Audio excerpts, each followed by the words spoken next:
noches, mi nombre es María Alejandra Sarmiento Bojorquez y vamos a hablar en este video ensayo de lo importante que son los constructos, los conceptos y los pasos que se deben de hacer para elaborar un marco teórico después de haber consultado y realizado una perspectiva teórica y hacer una revisión literaria. Quizás todos esos términos pueden ser confusos ahorita. De eso se trata este video, de poder aclarar un poco cada uno de estos pasos y conceptos. Las investigaciones siempre se inician con una idea. No importa el paradigma o el fundamento del estudio. Cuando uno quiere investigar algo, siempre existe una iniciativa. Esa iniciativa de llegar a un descubrimiento, ya sea una relación, un comportamiento, una cantidad, etc. Todo siempre depende del contexto, de la población, del punto de vista de la investigación, del investigador, pero también es importante que se sepan los pasos de una buena investigación. Como primer paso se debe definir un título temporal para saber la idea principal de lo que queremos abarcar en nuestra investigación, hacia dónde se dirige nuestra búsqueda. Y para eso debemos definir qué son los conceptos y qué son los constructos que se van a utilizar. Pero ¿qué son estos términos? Todo científico no debe quedarse siempre en la etapa de construcción de conceptos, sino que debe pasar al nivel de observación. Es necesario que se definan los constructos para poder realizar observaciones. Existe un contraste entre las ideas que tenemos en la mente y los términos que utilizamos para definirlas. Esa es la gran diferencia. Los términos concepto y constructo tienen similitud en su significado, pero a su vez dentro de ellas impera una diferencia importante. Un concepto es una unidad cognitiva. Nace de una idea abstracta, es una construcción mental que permite comprender experiencias que surgieron con alguna interacción con algún entorno, pero que al final, lo vamos a decir en palabras, se verbaliza. Un constructo es un concepto que tiene un significado agregado. Esto por haber sido inventado o adoptado para un propósito específico, especial, de forma deliberada. Es decir, definir una palabra con el uso que le dan otras personas. Por ejemplo, la inteligencia es un concepto, cuando dices que es una abstracción de la observación de comportamientos presumiblemente inteligentes o no inteligentes, ahí se está usando el concepto. Los investigadores llaman a los constructos propiedades que se estudian con variables. ¿Pero qué es una variable? Una variable es un factor o evento, situación o fenómeno que representa cierto interés dentro de la investigación y del cual se precisa conocer su intensidad o categoría. Se conoce como variable porque el factor estudiado puede obtener diferentes o distintos valores. Entonces podemos decir que es como podemos medir o observar los conceptos. Para medirlos, entonces decimos que existen diferentes valores y diferentes variables, como las que son definidas constitutivamente y las que son definidas operacionalmente. También podemos decir que existen variables dependientes, variables independientes, activas, atributivas, categóricas, intervinientes, una gama de variedades que solo el investigador tiene el rol de asignar, definir y seleccionar el tipo de estudio, pero también el tipo de variables que más le convenga para realizar su estudio. Ahora vamos a pasar a lo que viene siendo cómo profundizar la manera de contextualizar lo que lleva a una investigación planteada, el problema. Esto se hace con el desarrollo de una perspectiva teórica. ¿Pero a qué nos lleva esto? Con esto vamos a lograr conocer actividades que debemos de realizar con una revisión de literatura relacionada con el problema, También ampliar nuestras habilidades de búsqueda y revisión de la literatura con las diferentes técnicas, el lograr estar capacitados con base en esta revisión de literatura, con cosas teóricas y con las referencias, la búsqueda de referencias. El desarrollo de la perspectiva teórica es un proceso y un producto. Una vez planteado el problema de estudio, cuando ya tenemos el objetivo, las preguntas de investigación, cuando se ha evaluado la relevancia o una factibilidad, el siguiente paso consiste en sustentar teóricamente el estudio. Lo que la perspectiva teórica proporciona una visión de dónde se sitúa el planteamiento propuesto dentro del conocimiento en el cual nos vamos a mover. De aquí vamos a decir que esta perspectiva teórica es la tercera etapa de una investigación cuantitativa. Esta nos va a brindar un sustento teórico en donde vamos a decir dónde y por qué. Consiste de varias etapas. La primera etapa se llama revisión de literatura. La segunda se llama la construcción del marco teórico. En la revisión de la literatura, nosotros dependemos mucho de a dónde vamos a presentar o el grado que nosotros queremos lograr con nuestra investigación. La perspectiva teórica proporciona una visión de dónde se sitúa el planteamiento propuesto dentro del conocimiento en el cual nos vamos a mover. ¿Dónde y por qué? Consiste de varias etapas. La primera etapa se llama revisión de literatura. La segunda se llama la construcción del marco teórico. En la revisión de la literatura, nosotros dependemos mucho de a dónde vamos a presentar o el grado que nosotros queremos lograr con nuestra investigación.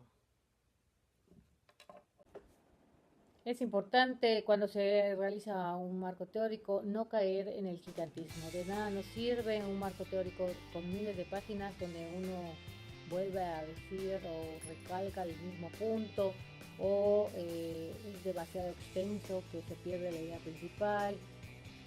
Es mejor un marco teórico conciso, preciso, que nosotros podamos sustentar nuestras ideas, nuestros objetivos y el problema que nosotros estamos tratando de resolver.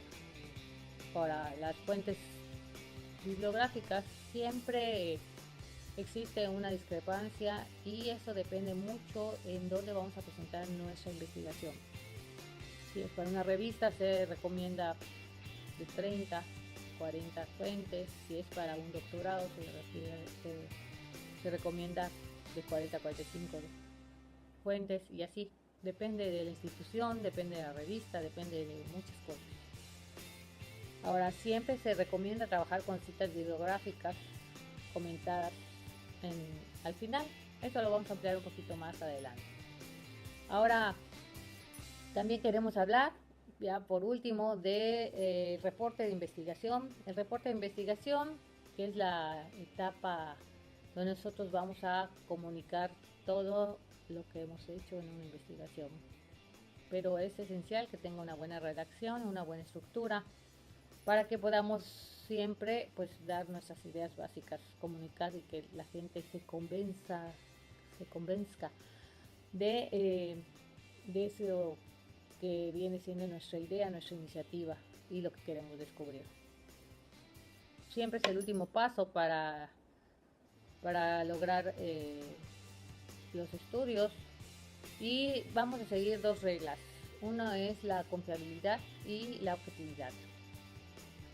Cuando nosotros decimos confiabilidad es cuando a la hora de comunicar nosotros le estamos dando al lector esa confianza de creer en lo que nosotros estamos diciendo Y eso tiene que ver mucho con el marco teórico, si lo sustentamos bien, si nos basamos en cosas o en investigaciones anteriores, etcétera, nuestra investigación va a ser confiable.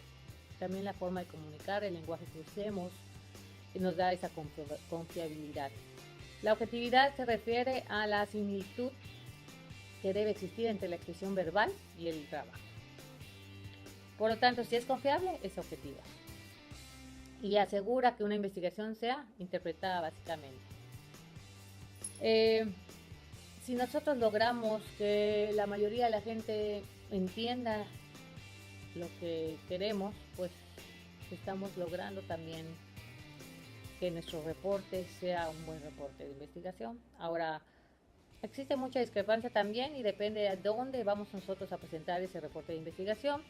La mayoría de los reportes y de los formatos son de 6 rubros nada más, donde nos piden siempre un resumen o un abstract, puede ser en español o en inglés.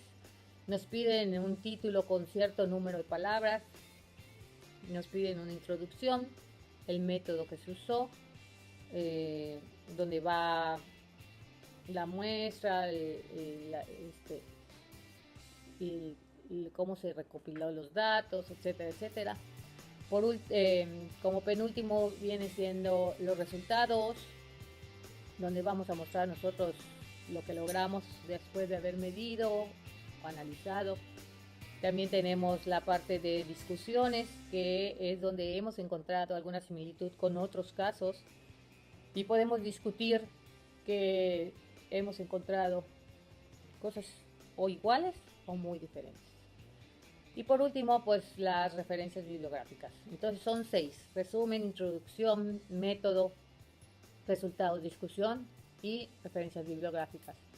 También depende mucho el formato de la institución donde nosotros vayamos a presentar nuestro reporte de investigación. Depende también de lo que nos pida esa institución. A veces pues este formato cambia y podemos o desglosarlo más o acortarlo más, porque una institución pública pues es la que firma o la que nos contrata como investigadores, la que nos regala también, nos proporciona la fuente de datos, donde recopilar los datos, etcétera, etcétera. Muchas veces se elimina lo que viene siendo el resumen o abstract.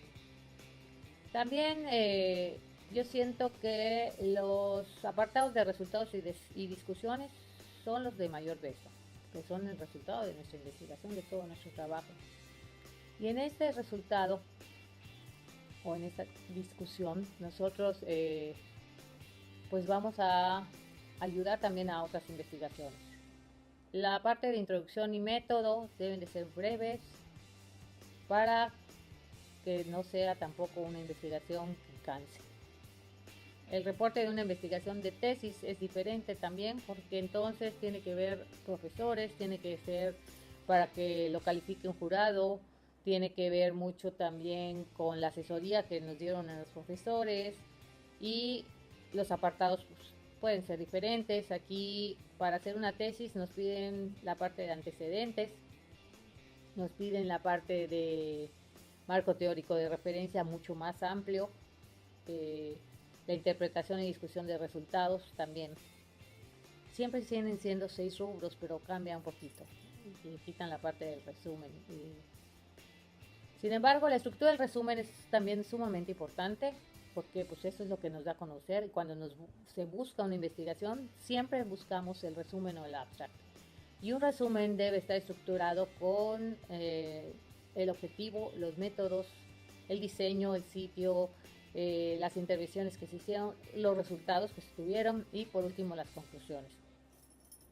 Ya por último vamos a hablar del aparato crítico.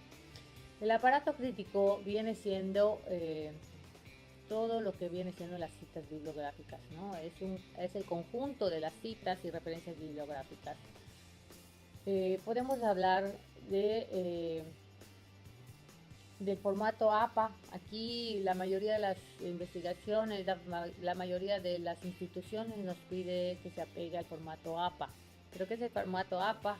Es una asociación estadounidense de psicología que ha resultado ser algo ya institucional, algo muy universal que se sigue porque nos dice un método de estandarización de cómo citar las fuentes y las referencias. Existen otros formatos como son el ISO, el MLA, pero la mayoría de las referencias nos piden que sean formato APA. ¿Qué hay tanto también en un aparato crítico? La cita, pues siempre la cita nos proporciona la información sobre la fuente de la cual estamos tomando, que siempre debe tener el autor, la fecha de publicación, inclusive el número de páginas. La fuente se identifica siempre usando un paréntesis dentro del texto y poniendo el nombre del autor, el apellido, perdón. Y bueno, existen las citas textuales indirectas, en el cual después de hacer, tiene que ser menor de 40 palabras y poner la cita ahí sin comillas. También están cuando parafraseamos y son nuestras palabras, pero lo tomamos la idea principal de un autor y tenemos que poner también la cita de dónde se tomó el contexto original.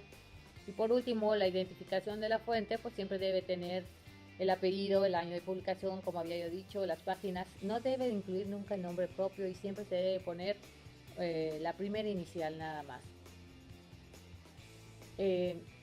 Por último, pues las referencias bibliográficas es el listado a lo último de nuestro reporte de investigación, que se hace de forma alfabética. Y se debe de citar primero los libros, después los capítulos o artículos del libro, después las publicaciones o periódicos, los medios electrónicos se deben de citar también con su debido URL. Ya después, ya como conclusión, después de haber analizado todo esta